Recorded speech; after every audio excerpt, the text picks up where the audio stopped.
Hi, you're listening to We Make Media, a podcast about how the culture we produce shapes media and how that goes both ways. I'm here today with technologist, writer, and artist An Xiao Mina. An leads strategy and operations at Medine, a technology nonprofit that builds software for newsrooms and NGOs to improve the quality of information online. She's currently writing her next book with Jason Lee and Jennifer Aitley titled Hanmoji Handbook, a book about learning Chinese through emoji from MIT Press. I've asked her to talk to me today about her book, Memes to Movements, How the World's Most Viral Media is Changing Social Protest and Power. Hi, An, how are you? I'm good, good. Thanks, Karen, so much for having me. Yes, thank you so much for this book. It's wonderful to have great observations about memes and the roles that they play in social movements be in one place. It's quite the resource. So can you tell me just a bit about how you define memes in the book? I've always understood memes in the past to just be a viral idea. And you get into a little bit more of really how the role that it plays in culture and what kind of memes that you outline, because you outlined different kinds of memes in the book. Well, like memes, I think you're right. I think it's these kind of, Richard Dawkins was a philosopher and thinker who coined the word meme as this idea of he was looking for an idea for like how culture spreads in a way that's similar to genes or genetics, that it kind of shapes and evolves over time. And so combined the words for mimesis or copying with gene and got the word meme.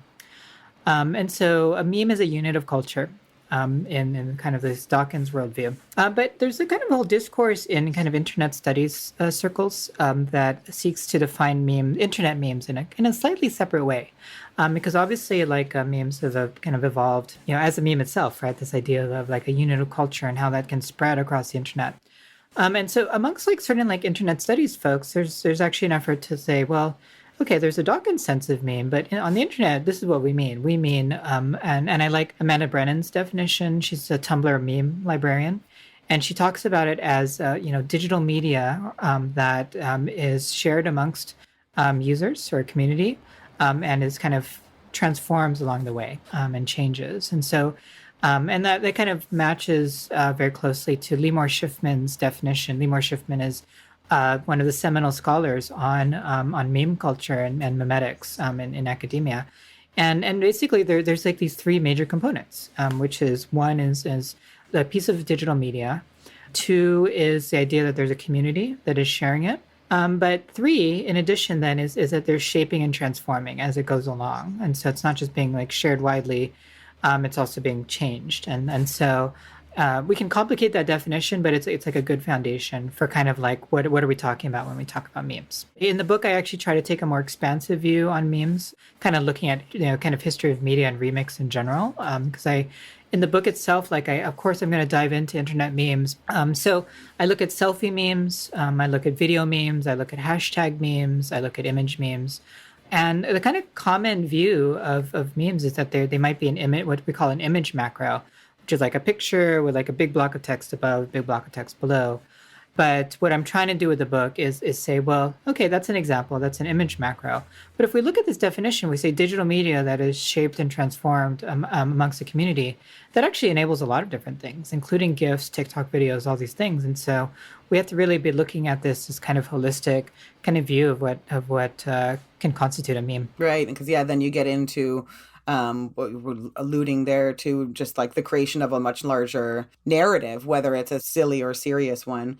I mean, it's interesting. I just to some context from my work. So for 15 years, I facilitated workshops under the banner of culture jamming. So essentially using collage to interact with ubiquitous messages that found in media.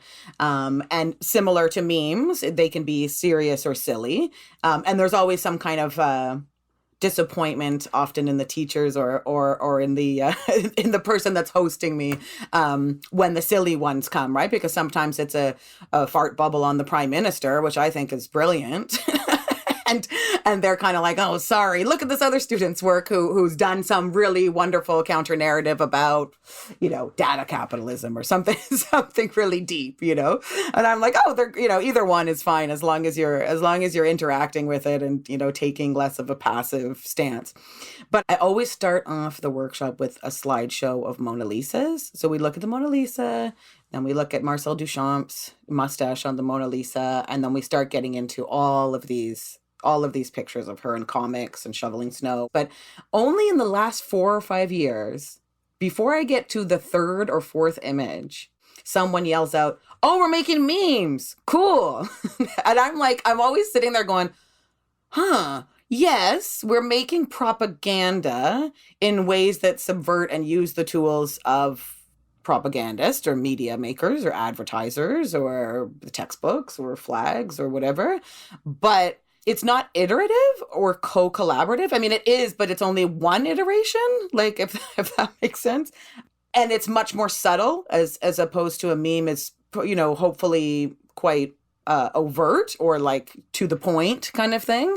I know that you are, you talk a lot in the book and you clearly have an extensive knowledge of like remix and mashup culture.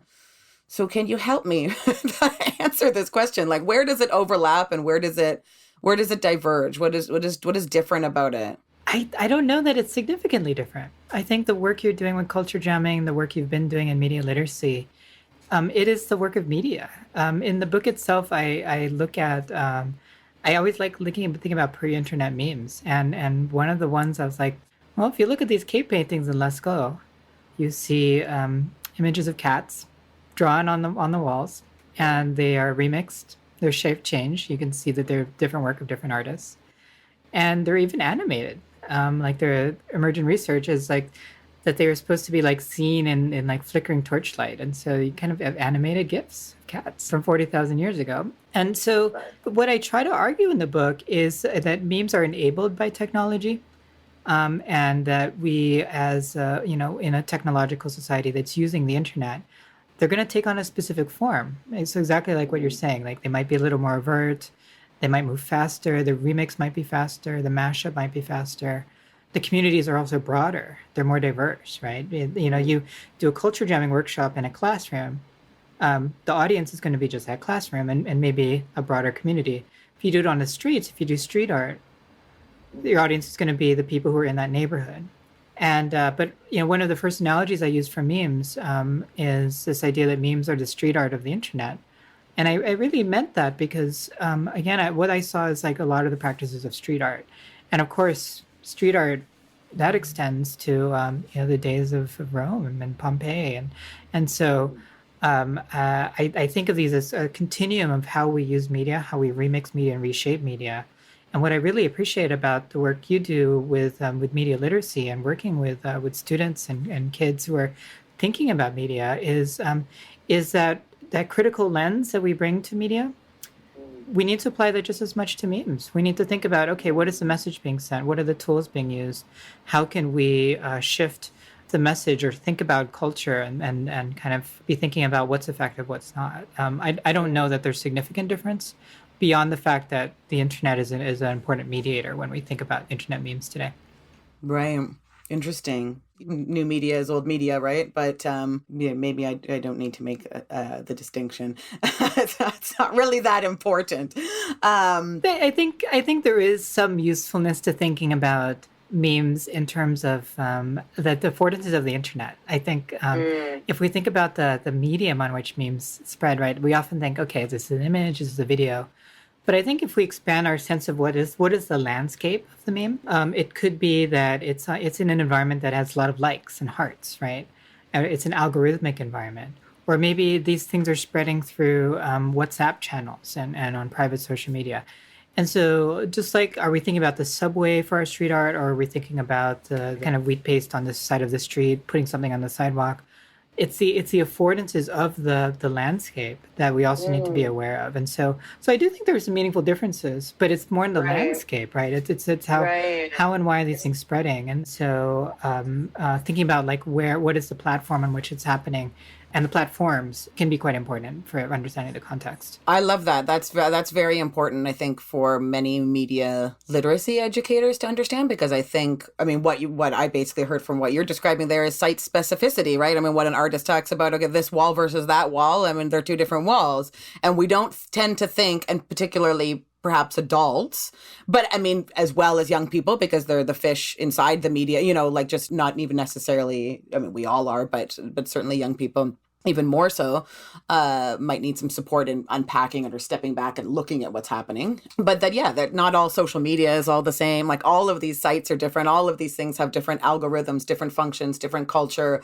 and different relationship with language, which you talk about. And this again reminds me of some of the posters, the political posters that I always talk about with students that from Eastern Europe, where they're making a very subtle change. And what I'm referring to is what you talk about in terms of the visual meme's ability to subvert censorship, to elude censorship, and to subvert political propaganda, particularly in the context of the firewall in China, where it's important for one's safety that the symbols and the memes being spread are set like very subtle and sometimes indistinguishable from the dominant narratives, because there's safety in that, as opposed to using a word. Can you just speak a little bit about how you get into that in the book? Yeah, so in the book, yeah, and this is part of that. I think if we, I like this idea of site specificity. By the way, it's if we think about like a digital site specificity,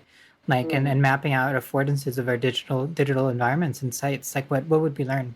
And I think a lot of the genesis for the book was because of my research in China, because the internet there ostensibly is very similar, right? But you have like things that look like Twitter, things that look like Facebook. You have kind of things that look like they're going viral, and they are. But the affordances are slightly different because in China, a lot of the all social media platforms are accountable to state like censorship rules and regulations. And so it can be very difficult to talk about certain topics, like such as politically sensitive topics, or even about censorship itself. And so one of the memes I look at is in the book is the grass mud horse, which is it looks like a llama. It's a mythical beast. It's one of the kind of 10 mythical beasts of the internet, and it's a kind of classic meme creature. It's just kind of funny llama dancing around. But it's called the grass mud horse because in Chinese, the 草泥马 is the grass mud horse. But it sounds like a lot like the word for F your mother in Chinese. And the reason it's about effing your mother is because it's about effing internet censorship. It's about saying, F you internet censorship. And its mortal enemy is the river crab, which is this little crab walking around. And that's because the Chinese word for river crab sounds like the word for harmony in Chinese. And there's a whole governing philosophy from the former president Hu Jintao around the harmonious socialist society, and creating harmony in society. And one of the ways that expressed itself was on the internet. And a harmonious internet is one that's censored, the one that's censored of political dissent, at least. So watching the grass mud horse and how it had to shape and transform, how sometimes it was a llama, sometimes it was like a funny character, it was like different pictures of llamas, sometimes it was a toy, a t-shirt, different ways of referencing this. It was very clear that the image itself and the meme itself was adapting as the censorship environment was adapting. And so it got me thinking a lot about how does the political stances and affordances of a digital space, how does that then shape mimetic expression within that space? And I think China is the most evocative and rich example because it has such a developed internet that looks very different from the Silicon Valley model. But like if we look globally, we can kind of look at and study all these dynamics. One thing I'll just note about the grass mud horse, thinking about culture jamming, right? It's no longer subversive, and it's an important story to tell because I started writing about it in 2011. Scholars were writing about it in 2009, so it's had almost a decade of history now, about a decade of history, more than a decade of history. And interestingly, like recently, I was kind of poking around on Weibo, which is like the kind of Twitter-like service in China, and I noticed the grass mud horse was one of the official emoji, buttons, and I was like, oh, what's going on here? And I thought this was like sensitive, and as I kind of looked around, it's pretty clear what was happening. It was being reclaimed. The culture jamming can go in both directions. It was just turned into a puerile pun, and not about what it was supposed to be. And that's the risk of subversion, of course. Coded subversion is that itself can be subverted because it's coded, so that the recoding can happen, and suddenly you have just a silly pun, and it doesn't really have the kind of the teeth it used to have. So And it did successfully deflate that. looks like it, yeah. But does it not fundamentally stay citizen driven, despite that there might be like lateral violence or vitriol or co-optation? Is it possible? I mean, that kind of seems like perhaps an example of it, but is it possible to astroturf it? Like, because corporations have not done well. They've tried to, right? And they're like, let's put out a fun hashtag or a meme and see. And people are like, no, like it's just something about fundamentally at the core of it that doesn't work because it's just not, it's something that is not always good, can certainly be filled with violence or empower hateful messages or spread hateful messages, but at the same time it's always individual citizen driven love or hate or humor, that it doesn't seem to work from top down. Is that right? Or? Well, I think top down it doesn't work necessarily, but if we think about the Old Spice guy, it is actually possible for a brand or corporation to create like kind of these really funny things that are then like kind of brought into life. BTS is, they're the kind of Korean pop band is another one. They're super big on meme culture. They're very much like lots of money, lots of media power. And so the possibilities are still there, right? It is possible for those in power or with access to capital to kind of utilize the kind of strategies that are often developed by people on the ground, right? I think about how much street art can sell for these days. Street art, once so subversive and continues to be subversive, is also sold for millions of dollars in fancy galleries.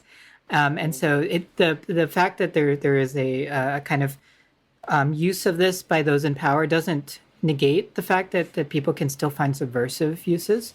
But I think it's an important part of media stories is to remember that the kind of that which is subversive can be learned, can be adapted. It's a constant kind of back and forth and dialogue and kind of, and so in the book I often talk about making sure we understand power and intent in the meme creation, because it's not, none of it is absent of power and intent as well. So. Most definitely, yeah. Well, you start the book off with talking about cats and the internet's obsession with cats, but also humans' relationship with cats pre-internet, and you liken it to you make a brilliant parallel between that and essentially marginalized narratives and underrepresented groups, and the democratization and participatory media landscape that have made it possible for folks have made space for themselves to be seen. So it's not really that there weren't cat lovers before the internet. It's that cat lovers weren't empowered,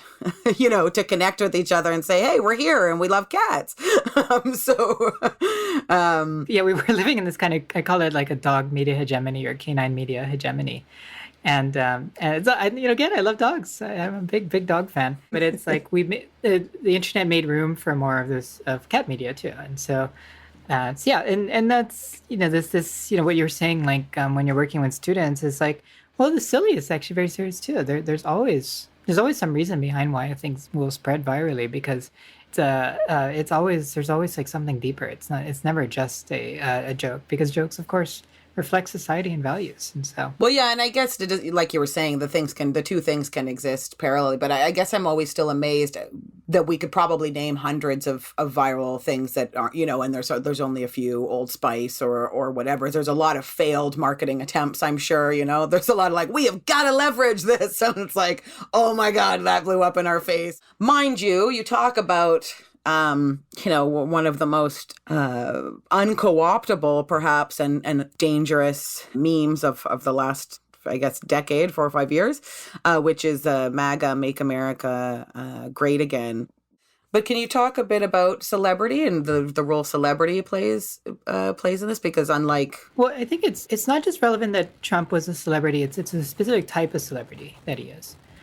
Which is first he came out of the kind of tabloid culture in the 80s in New York, and then became a reality television star and also a World Wrestling Federation star, right? So it's a particular type of celebrity he is, which is a networked celebrity, an influencer, before we understood that word as influencer, rather than kind of like the kind of Arnold Schwarzenegger type kind of in big media. And so that's the type of celebrity that we, again, thinking about the kind of merging of silly and serious, that is very easy to dismiss because it's just like, okay, this guy, he's just blabbing along, firing people on TV, going on wrestling shows.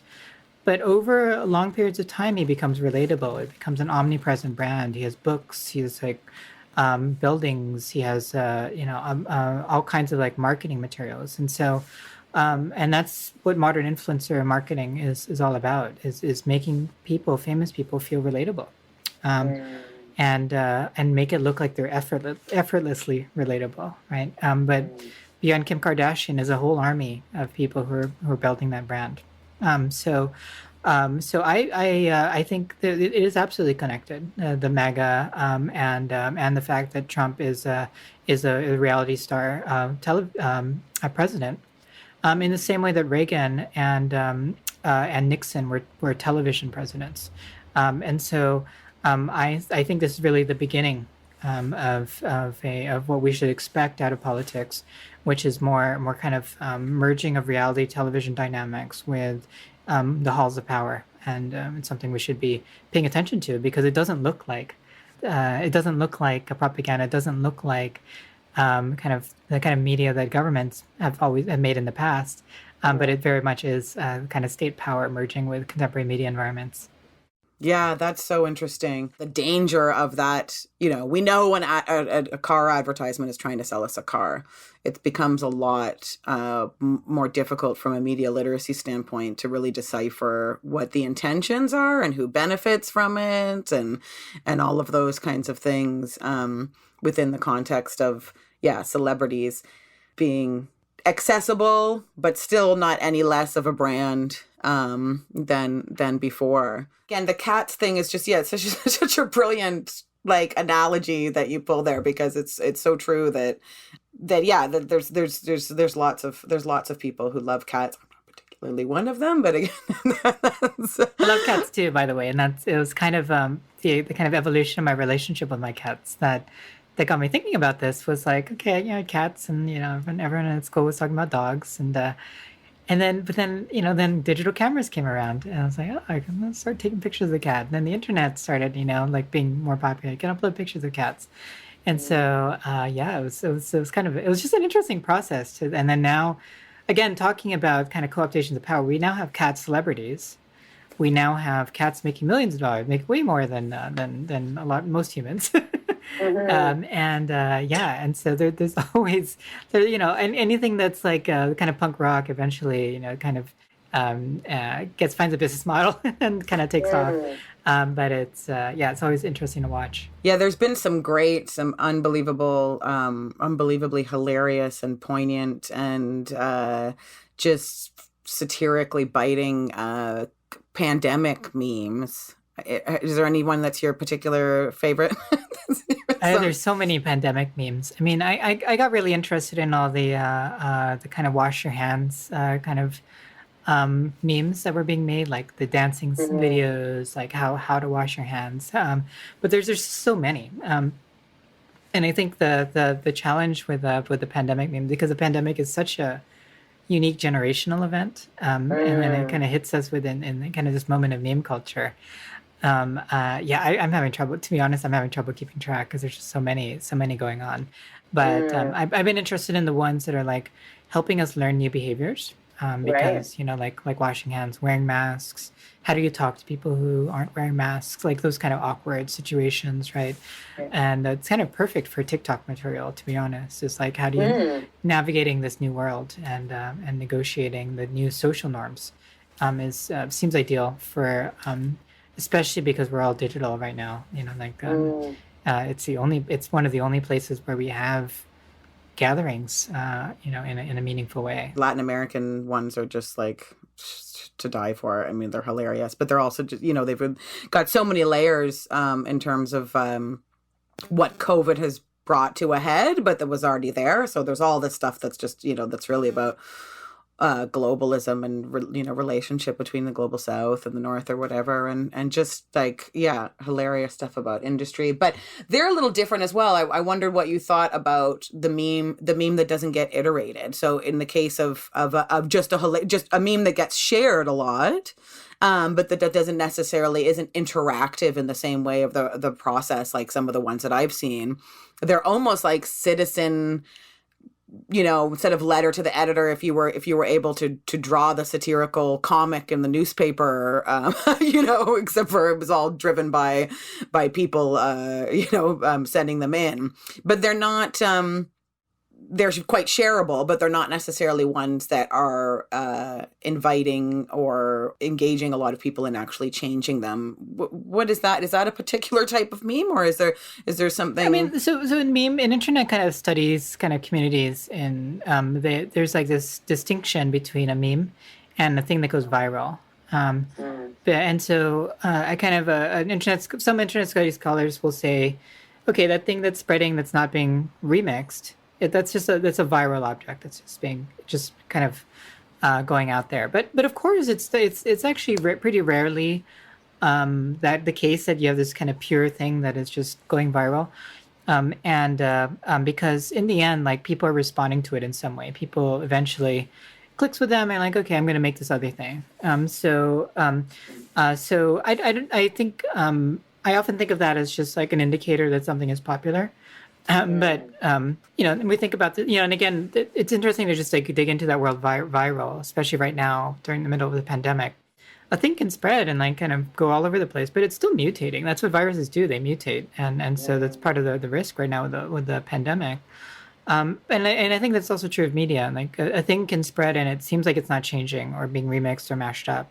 But if you dig in, it's pretty rare to find something that's just like purely being shared. There's almost always people responding to it in some fashion. It's always coming out the other end somewhere in some different context. Even it's already, it's got a bit of a different connotation. Let alone if it's retweeted with comment. Yeah, I mean, if you look at the object itself, maybe it seems to be isolated, but the thing about the internet is a discursive space, and so there's almost always a response in some fashion if it has sufficient views, of course. Yeah. Well, yeah, you mentioned the K-pop. They have done some great work hijacking problematic hashtags or from communities interested in spreading hate, and they have done a great job of using this silly to take the wind out of some seriously problematic stuff. What happens this back and forth? What's going on there? Well, I talk about it that we're in this period of mimetic contention, meaning BTS will like lead a thing, but then you'll get a group finding another way to shape culture, and so. I think when the internet was, when we think about some of the kind of early narratives of the internet, it was this idea, it's going to change the world for the better. You look at all these like movements like the Arab Spring and Occupy Wall Street that are kind of taking to the streets without kind of looking at like what the kind of response might look like. What happens when those in power, those accustomed to the status quo are seeing these changes and like, well, they don't, what if those what if there are people who prefer the status quo or want to react against that? What is the reactionary movement? And so, and I think that this also just important, I think, in general in media histories to look at that because it often plays out in decades. You can kind of trace media responses and movement responses. And in so many ways, like the internet, because of its speed, has compressed that, but it's still happening. It's still this kind of moment of contention that we're in where we're renegotiating our values as a society. I think just take the United States alone. You have a pandemic, you have a massive racial justice movement. You also have a massive white supremacist movement at the same time. These are not disconnected. They're in fact responding to each other in so many ways. And so it again, like it's a point of contention or using memes. And that's just like one example. here, but it's that's what it feels like, at least, yeah, in this moment. You know, you kind of map the trajectory of some really successful social justice movements and how they relate to mimetic culture and spreading of ideas and values, and but then you also talk about, you know, this back and forth that happens from the counter movement and the trying to co-opt it and the changing the hashtags, and you talk about how this creates the chaos magic that lends itself to further cement issues that we have currently about deciphering what is true and what is false. And is there any danger in mixing up the silly and the serious? Yeah, there's absolutely like risks. I think one of the big risks right now, just thinking more broadly, is how are we negotiating truth and understanding of like what reality is, right? If we can't as a society agree on the basic facts around climate change, and the current state of the environment, how can we move forward? Like the whole idea of democracy, of kind of international unity, these ideas are based on the idea that we could have some common reality and some common values. But if we're in this moment of contention right now, renegotiation of values, renegotiation of reality, even, that feels to me like an incredibly dangerous moment at the same time. And so that's why it's super critical we understand how these things work, so we can say, well, here's what's going on. It's not accidental, one. Two, we can learn these things. And three, in this particular moment in time that we are in history, it's very hard for us to come to consensus. Penny Andrews, a media scholar in Leeds, calls it digital dissensus. And I think that feels like that's the moment we're in. Because to me, what that means is not just like the death of truth, but the death of agreement on like the modes and mechanisms by which we've come to agree on what shapes our realities. I love that, death of agreement, or just this idea of this double-edged sword of amazingly important. Especially driven by, traditionally folks who were marginalized from roles of expert and ideas of education as reinforcing oppressive roles of expertise. It's this amazing resolution comes along and it's like expertism is bullshit. And then it's like, but then we get into situations now where it's like, but expertism is bullshit. And it's like, well, wait a second. They took critical thinking, for God's sake. I used to go in and write on the chalkboard, question everything. Now I would never do that because it's dangerous as hell, But I mean, this is almost, I don't know if it's an inevitable part of the democratization of knowledge, is that then how do you define what is an expert, especially if you have no reverence for elders? It's a part of dismantling old power systems, but then it also, it leaves us without an agreement, and we're like, okay, but what can we agree on? I often think like disinformation, it loves a vacuum, because, that I totally agree. Like, this idea of questioning everything, it seems like that it used to be great. It used to be like, okay, we're going to challenge all power structures. They're like, whoa, and then you see what, because when you create that vacuum, then if we're not like talking about the values that maybe should be there instead, maybe if we're not talking about other ways that we can be thinking about society, right? Centering the marginalized, thinking about human rights, thinking about these things, right? But instead, if we create these vacuums of information, then stuff's got to fill it. And so it feels like that next stage, and I feel like that's exactly the stage we're in so much of the world, is saying, okay, what is the new way of doing things? What is the new value system? What are the agreements? And in this moment, it's a moment of the most incredible opportunity, but also the most dangerous, because a lot of folks are realizing that too. And so, the potential of exhausting that participation in civic political discourse is the potential that or the danger in it. It's like why it matters that we figure out something to put in. Yeah, there's so many moments right now that just people aren't equipped. Like, I've just heard so many people complain even about the awkwardness of having to ask about whether someone wants to wear a mask or this or that, or whether you can get close to them. And I'm like, this is, like there's an opportunity to practice consent culture, right? And to get comfortable with, it's okay to ask someone what they feel comfortable with. Like, it's not like this is the worst thing that's ever happened. Like, this is so awkward. Like, I should be able to just assume or what, it's like, it's okay. It's new. It's different. It feels uncomfortable because you're used to making a bunch of assumptions. But maybe there were other things that, like, just like when you make, things accessible for one group, they, you notice that they become accessible for a bunch of other groups as well, because these things are connected. It highlights for me like I think the work of like social justice and media literacy work, right? It's so often thought of, it places an afterthought, right? It's so, at least in the US, it's rarely part of the core curriculum. It's always been like science, technology, math, right? STEM, like let's focus on these basics, right? But the things you're talking about, that's how politics is. It's and that's what society is right now. And so the fact that people are nervous and trying to understand how to negotiate these realities, whereas you're like, oh yeah, it's totally just it's totally consent culture. It's an opportunity, right?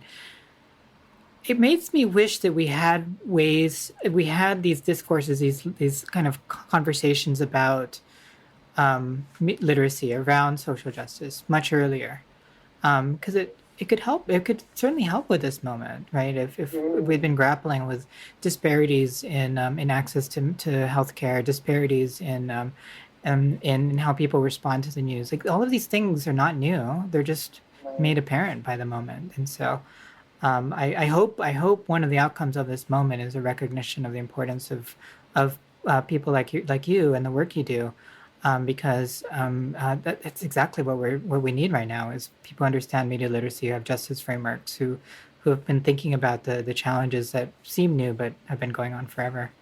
Oh, thank you so much for that. The problem with the STEM versus STEAM thing for me is always that, of course, the math and engineering and all of these things should be creative processes, right? Like, why do we silo them in that way? We're in a interdisciplinary, anti-disciplinary time period. I've been interested in like the history of public health as a discipline. Didn't really exist until relatively recently, like just like decades ago, and it was in response to this reality, right? That you're bringing lots of people together, new diseases are spreading, and we have to think at a systems level. And so, public health as a discipline it's not medicine. It brought in medicine, but it also brought in statistics. It brought in urban planning. And so sometimes in these moments of crisis, there are some opportunities to start to rethink disciplinary frameworks and to say, okay, yeah, maybe we need to think more broadly about technology that's not just an engineering field, but it's also something that's deeply sociological that requires a lot of arts and media literacy. I don't know if we'll get there, but if there's any opportunity to do that, this is the moment to think about tech beyond engineering.